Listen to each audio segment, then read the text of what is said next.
sa iyong kagandahang loob. Mga sala mo'y iyong tinisin, ayon din sa pag-ibig mo sa amin.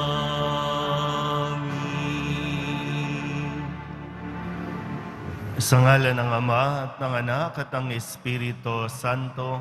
Amen. Ang pagpapala at kapayapaan mula sa Diyos na Ama natin at sa Panginoong Hesukristo naway sumainyo. At sumainyo rin.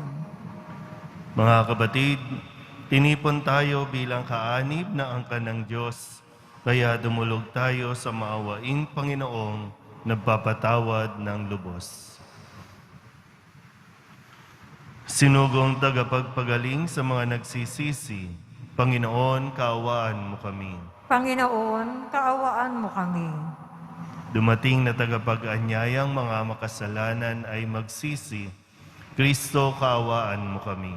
Kristo, kaawaan mo kami. Nakaluklok ka sa kanan ng Diyos Ama para ipamagitan kami. Panginoon, kaawaan mo kami. Panginoon, kaawaan mo kami. Kaawaan tayo ng makapangyarihang Diyos, patawarin tayo sa ating mga kasalanan at patnubayan tayo sa buhay na walang hanggan. Amen. Manalangin tayo. Ama naming makapangyarihan, pinananauli at pinahalagahan mo ang wagas na katapatan. Itaguyod mo ang aming kalooban upang mahubog sa sigasig ng iyong Espiritu at maging matatag sa pananalig at masipag sa gawa ng pag-ibig sa pamamagitan ni Jesucristo kasama ng Espiritu Santo magpasawalang hanggan. Amen. Magsiupo muna ang lahat. Pagbasa mula sa aklat ni Propeta Jeremias. Sinasabi ng Panginoon, parurusahan ko ang sinumang tumatalikod sa akin at nagtitiwala sa kanyang kapwa, sa lakas ng mga taong may hangganan ang buhay. Ang katulad niya ay halamang tumutubo sa ilang, sa lupang tigang at sa lupang maalat na walang ibang tumutubo, walang mabuting mangyayari sa kanya. Ngunit maligaya ang taong nananalig sa Panginoon. Pagpapalain ang umaasa sa Kanya. Ang katulad niya ay halamang nakatanim sa tabi ng batisan. Ang mga ugat ay patungo sa tubig. Hindi ito manganganib kahit dumating ang tag-init, sapagkat mamamalaging luntian ang mga dahon nito. Kahit di umulan, ay wala itong aalahanin, patuloy pa rin itong mamumunga. Sino ang makaunawa sa puso ng tao? Ito'y magdaraya at walang katulad. Wala nang lunas ang kanyang kabulukan. Akong Panginoon, ang sumisiyasat sa isip at sumusubok sa puso ng mga tao. Ginagantihan ko ang bawat isa ayon sa kanyang pamumuhay at ginagantimpalaan ayon sa kanyang ginagawa. Ang salita ng Diyos. Salamat sa Diyos. Mapalad ang umaasa sa Panginoon tuwina. Mapalad ang umaasa sa Panginoon tuwina. Mapalad ang taong hindi nahakit niyong masasama upang sundan niya ang kanilang payo't maling halimbawa. Hindi sumasama sa sinumang taong ang laging adhikay, pagtawanan lamang at hamak-hamakin ang Diyos na dakila. Nagagalak siyang lagi magsaliksik ng banal na aral. Ang utos ng poon siyang binubulay sa gabi at araw. Mapalad ang umaasa sa Panginoon tuwina. Ang katulad niya ay isang punong kahoy sa tabing batisan. Sariwa ang dahot, laging namumunga sa kapanahunan. at anumang gawin ay nakatitiyak na magtatagumpay. Mapalad ang umaasa sa Panginoon tuwina. Ngunit ibang-iba ang masamang tao, ipa ang kawangis. Siya'y natatangay at naipapadpad kung hangi umiihip. Sa taong matuwid ay Panginoon siyang mag-iingat, ngunit kailanman ang mga masama ay mapapahamak. Mapalad ang umaasa sa Panginoon tuwina. Magsitayo po ang lahat.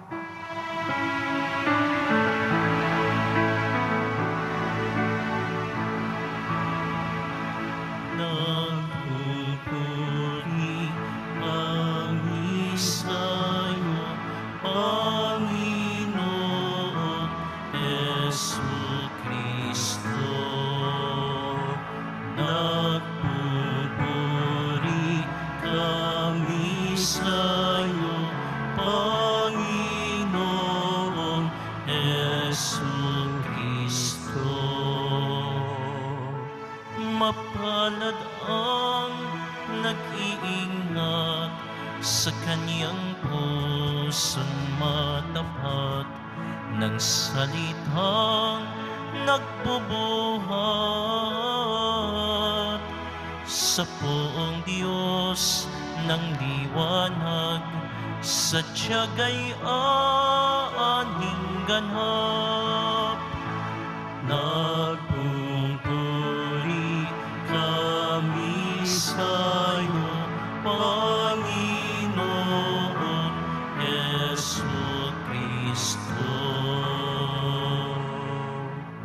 Sumainyo ang Panginoon. At sumayo rin. Ang mabuting balita ng Panginoon ayon kay San Lucas. Papuri sa iyo, Panginoon. Noong panahong iyon, sinabi ni Jesus sa mga Pariseo, "May isang mayamang nagdaramit ng mamahalin at saganang-sagana sa pagkain araw-araw. At may isa namang pulubing nagngangalang Lazaro, tadtad ng sugat na nakalupasay sa may pintuan ng mayaman upang mamulot kahit mumong nahuhulog mula sa hapag ng mayaman. At do'y nilalapitan siya ng aso at dinidilaan ang kanyang mga sugat. Namatay ang pulubi at dinala ng mga anghel sa piling ni Abraham. Namatay rin ang mayaman at inilibing. Sa gitna ng kanyang pagdurusa sa Hades, tumingala ang mayaman at kanyang natanaw sa malayo si Abraham, kapiling si Lazaro. At sumigaw siya, 'Amang Abraham, mahabag po kayo sa akin. Utusan ninyo si Lazaro na isawsaw sa tubig ang dulo ng kanyang daliri at palamigin ang aking dila, sapagkat naghihirap ako sa apoy na ito.' Ngunit sinabi sa kanya ni Abraham, 'Anak, alalahanin mong nagpasasa ka sa buhay sa ibabaw ng lupa, at si Lazaro'y nagtiis ng kahirapan. Ngunit ngayoy inaaliw siya rito, samantalang ikaw na may nagdurusa. Higit sa lahat, inilagay sa pagitan natin ang isang malaking bangin upang ang mga narini ay hindi makaparian at ang mga nariyan ay hindi makaparini.' At sinabi ng mayaman, 'Kung gayon po, Amang Abraham, ipinamamanhi ko sa inyong papuntahin si Lazaro sa bahay ng aking ama. Sapagkat ako'y may 5 kapatid na lalaki. Paparoonin nga ninyo siya upang balaan sila at nang hindi sila humantong sa dakong ito ng pagdurusa.' Ngunit sinabi sa kanya ni Abraham, 'Nasa kanila ang mga sinulat ni Moises at ng mga propeta. Pakinggan nila ang mga iyon.' Hindi po sapat ang mga iyon, tugon niya. Ngunit kung pumunta sa kanila ang isang patay na muling nabuhay, tatalikdan nila ang kanilang mga kasalanan. Sinabi sa kanya ni Abraham, kung ayaw nilang pakinggan ang mga sinulat ni Moises at ng mga propeta, hindi rin nila paniniwalaan kahit ang isang patay na muling nabuhay. Ang mabuting balita ng Panginoon. Pinupuri ka namin, Panginoong Hesukristo. Magsiupo muna tayong lahat.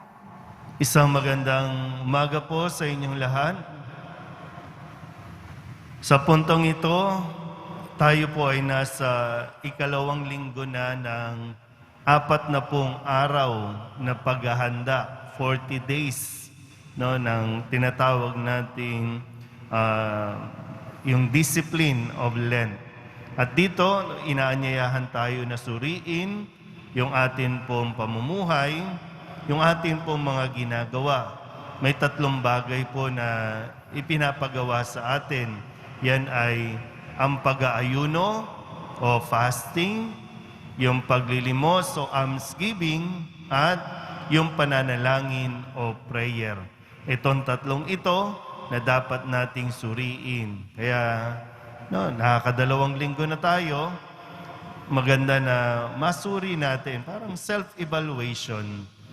Paano nga ba natin isinasabuhay ang 3 gawaing ito na hinihiling sa atin sa panahon ng Kwaresma?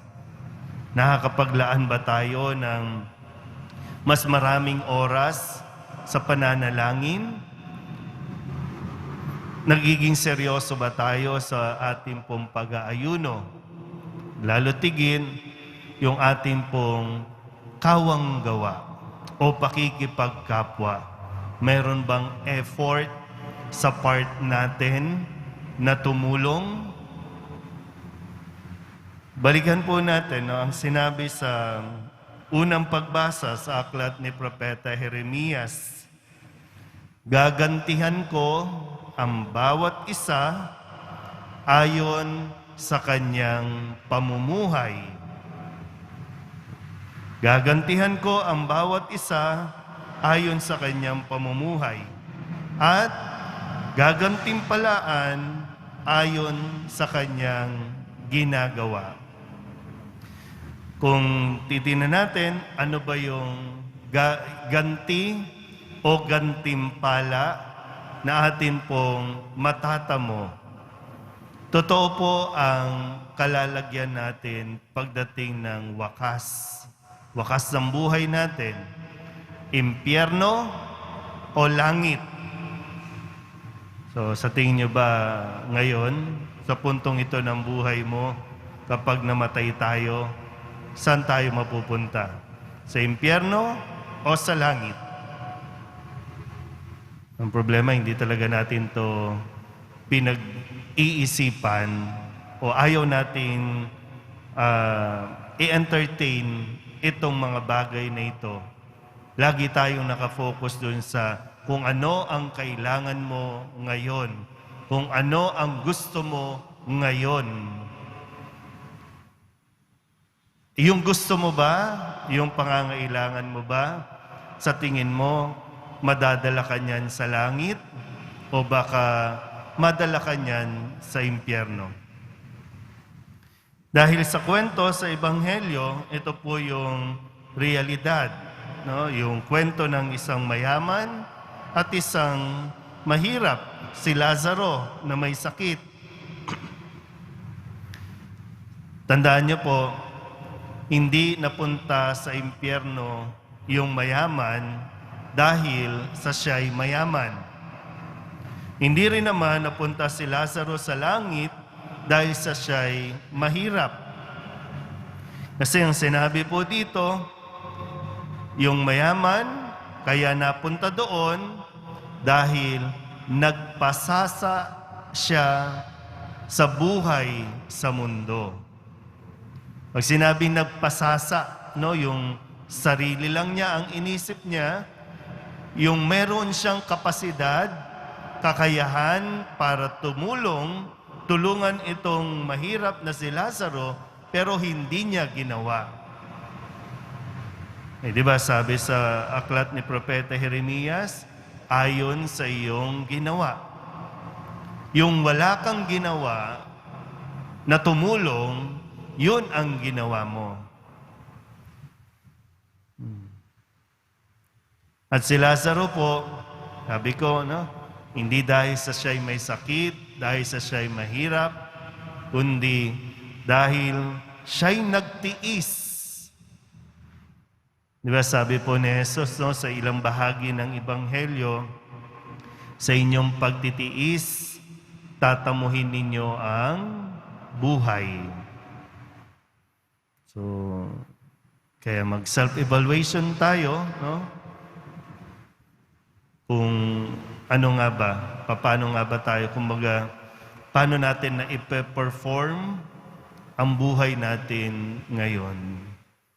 Pero mas maganda po na mahirap kasi kung lagi na lang tayo ang tingin natin sa sarili natin, tayo yung mahirap, tayo yung nangangailangan ng tulong. Tayo yung panay, hingi lang ng hingi. Pagsumikapan din natin na tayo po ay makapagbigay. Sa tamang konteksto po, makapagbigay tayo dahil hindi naman tayo pinagdadamutan ng poong Jesus Nazareno. Isang malaking kasalanan ang hindi ka tumulong na mayroon ka namang kakayahan na tumulong. Isang malaking kasalanan sa Diyos.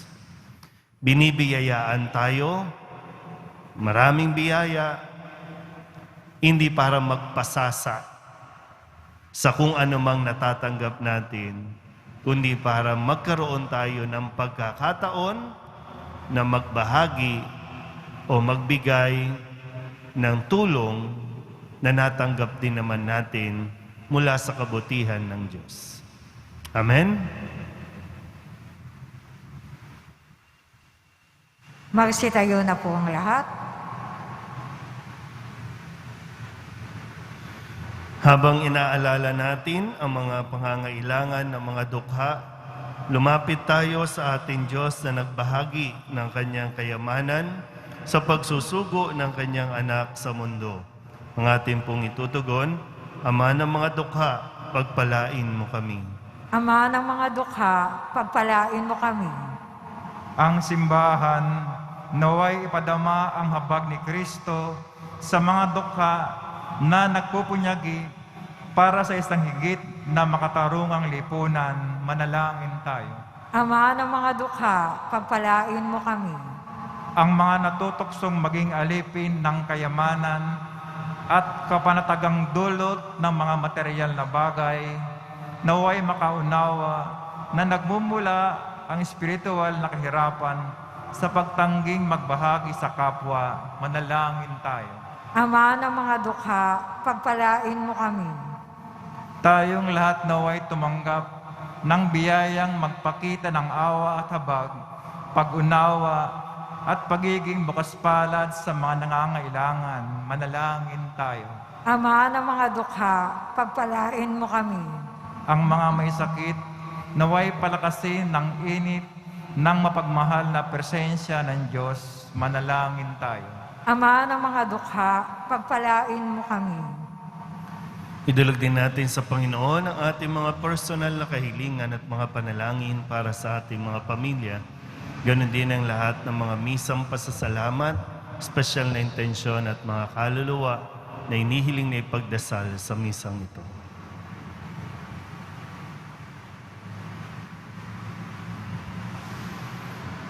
Ang lahat ng ito inihiling namin sa ngalan ni Kristo ang aming Panginoon. Amen. Magsiupo muna po ang lahat.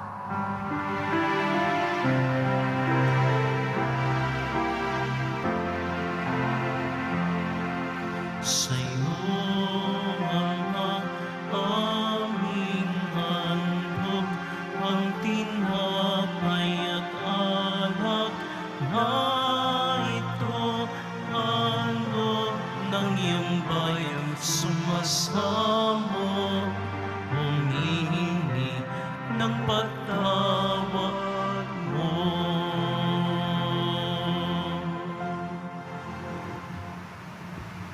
Magsitayo na po ang lahat. Manalangin kayo mga kapatid upang paghahain natin ay kalugdan ng Diyos Amang makapangyarihan. Tanggapin nawa ng Panginoon itong pag-aahin sa iyong mga kamay, sa kapurihan niya at karangalan, sa ating kapakinabangan at sa buong sambayan niyang banal. Ama naming lumikha, pabanalin mo sa paghahain ngayon ang aming 40 araw na paghahanda para sa pagkabuhay upang ang ginaganap namin ay maisaloob ng lubusan sa pamamagitan ni Jesucristo kasama ng Espiritu Santo magpasawalang hanggan. Amen. Sumainyo ang Panginoon. At sumayo rin. Itaas sa Diyos ang inyong puso at diwa. Itinaas na namin sa Panginoon. Pasalamatan natin ang Panginoong ating Diyos. Marapat na siya ay pasalamatan. Ama naming makapangyarihan, tunay ngang marapat na ikaw ay aming pasalamatan sa pamamagitan ni Jesucristo na aming Panginoon. Minarapat mong ang pagtitiis para sa naghihirap ay maging tagapagpahiwatig ng pasasalamat na aming inihahain ngayon sa iyong hapag. Ang iyong anak ay ulirang tagapigay ng pagsasaluhan sa mga nagugutom at mga nauuhaw. Sa pagsunod namin sa giliw mong anak, ang pagkamaawain mo ay aming ginaganap upang ang pag-iimbot ay mapawing lahat sa aming pag-uugali at gawaing binabalak. Kaya kaysa ng mga anghel na nagsisiawit ng papuri sa iyo, nang walang humpay sa kalangitan, kami nagbubunyi sa iyong kadakilaan. Santo, Santo, Santo, Panginoon Diyos ng mga hukbo. Napupuno ang langit at lupa ng kadakilaan mo, o sana sa kaitaasan. Pinagpala ang naparirito sa ngalan ng Panginoon, o sana sa kaisataasan. Magsiluhod po ang lahat. Ama naming banal, ikaw ang bukal ng tanang kabanalan. Kaya't sa pamamagitan ng iyong Espiritu, gawin mong banal ang kaloob na ito upang para sa aming maging katawan at dugo ng aming Panginoong Hesukristo. Bago niya pinagtiis ang kusang loob na maging handog, inawakan niya ang tinapay, pinasalamatan kaniya, pinaghati-hati niya iyon, iniabot sa kanyang mga alagad at sinabi,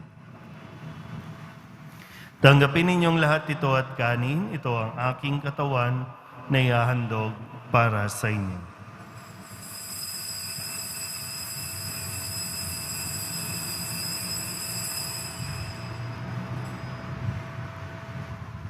Gayun din naman nang matapos ang hapunan, hinawakan niya ang kalis, muli kaniyang pinasalamatan. Iniabot niya ang kalis sa kanyang mga alagad at sinabi, "Tanggapin ninyong lahat ito at inumin. Ito ang kalis ng aking dugo, ng bago at wala hanggang tipan. Ang aking dugo na ibubuhos para sa inyo at para sa lahat, sa ikapagpapatawad ng mga kasalanan. Gawin ninyo ito sa pag-alaala sa akin."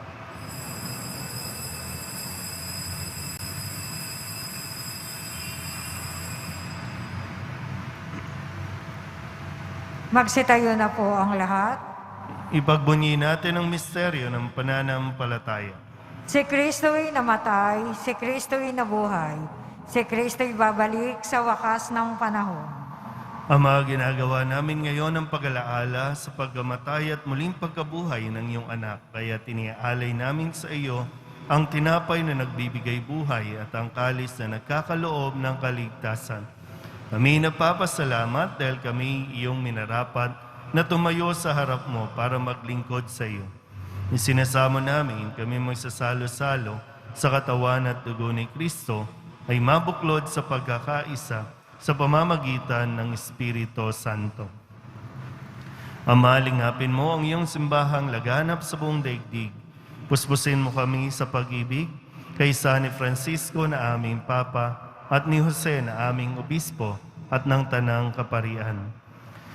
Alalahanin mo rin ang mga kapatid naming nahinlay na may pag-asang sila'y muling mabubuhay, gayon din ang lahat ng mga pumanaw. Kawaan mo sila at patuloyin sa iyong kaliwanagan. Kawaan mo at pagindapating kaming lahat na makasalo sa iyong buhay na walang wakas. Kaysa ng mahal na Birhen Maria na Ina ng Diyos, ng kabiyak ng puso niyang si San Jose. Kaysa ng mga apostol at ng lahat ng mga banal na namuhay dito sa daigdig ng kalugod-lugod sa iyo, may pagdiwang nawa namin ang papupuri sa ikararangal mo sa pamamagitan ng iyong anak na aming Panginoong Heso Kristo.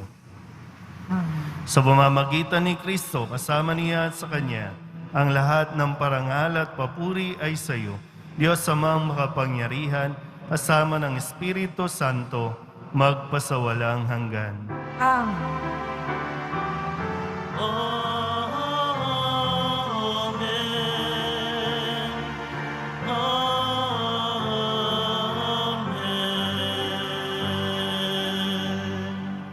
Buong kababaang loob tayong tumawag sa ating Panginoon ng Ama namin.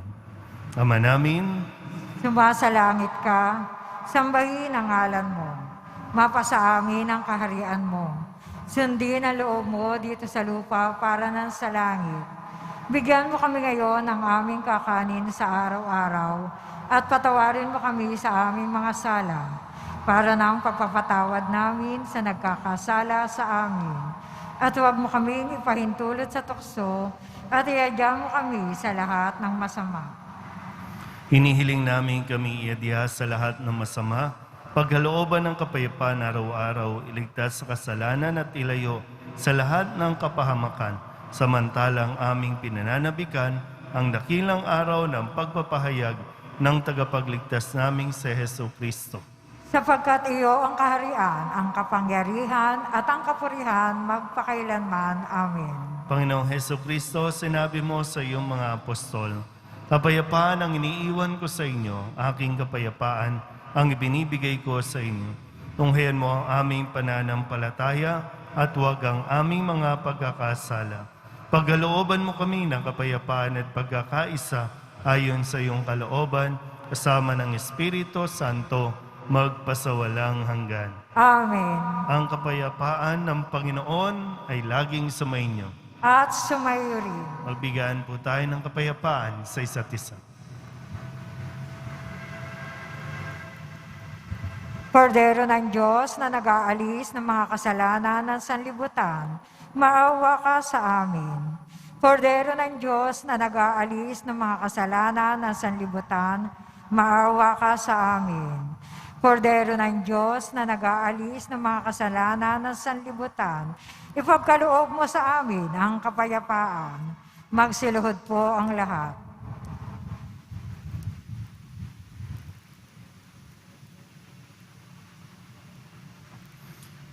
Ito ang kordero ng Diyos. Ito ang nag-aalis ng kasalanan ng sanlibutan. Mapalad ang mga inaanyayahan sa kanyang piging. Panginoon, hindi ako karapat-dapat na magpatuloy sa iyo. Ngunit sa isang salita mo lamang ay gagaling na ako.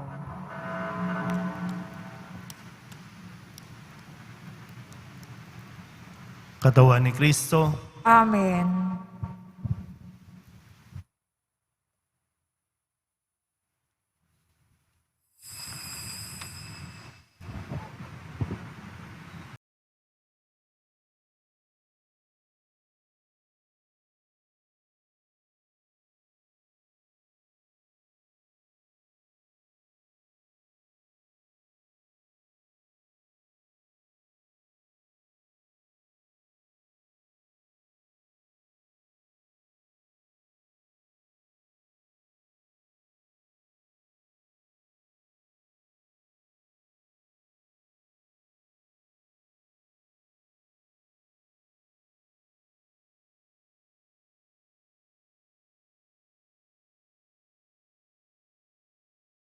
manalangin tayo. Ama naming mapagmahal, ang pinapakinabang naming paghahain ay mamalagi nawa sa aming gawain at magpatibay sa mga ginaganap namin sa pamamagitan ni Heso Kristo, kasama ng Espiritu Santo, magpasawalang hanggan. Amen. Sumainyo ang Panginoon. At sumayo rin. Manalangin tayo para sa pagbabasbas. Mahal na pong Jesus Nazareno, inihayag mo sa pamamagitan ng krus ang walang maliw na pag-ibig ng Diyos sa sangkatauhan. Pakinggan mo ang kahilingan ng iyong angkan na nagsusumamo sa iyo. Makamtanawa nila ang iyong katugunan at tanggapin ang kasagutan na may utang na loob na tinatanaw. Basbasan din po ninyo ang mga dala-dala nilang mga imahin at dasalan at lahat ng mga may karamdaman. Sa pamamagitan ng bendisyon na ito, naway maalala nila ang mga pangako nila noon sa binyag, na ikaw ang kanilang ibigin at paglilingkuran bilang Panginoon magpasawalang hanggan. Amen. At pagpalain kayo ng makapangyarihang Diyos, Ama at Anak at Espiritu Santo. Amen. Mayo kayong taglayang kapayapaan ng Poong Jesus Nazareno. Salamat sa Diyos. Magandang umaga po.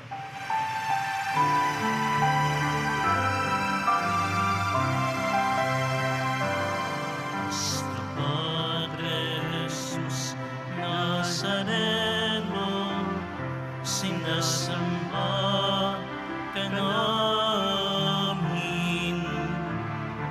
pinipinto ka namin,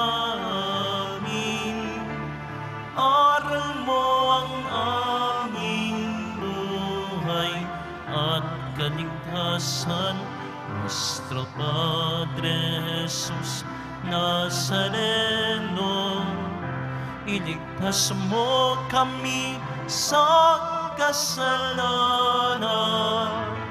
Ang krus mong kinamatayan ay sagisag ng aming kaligtasan. Nuestro Padre Jesus Nazareno, dinarangal ka namin. Nuestro Padre Jesus Nazareno, nilulwalhati ka namin. Nuestro Padre Jesus Nazareno, dinarangal ka namin. Nuestro Padre Jesus Nazareno, nilulwalhati ka namin.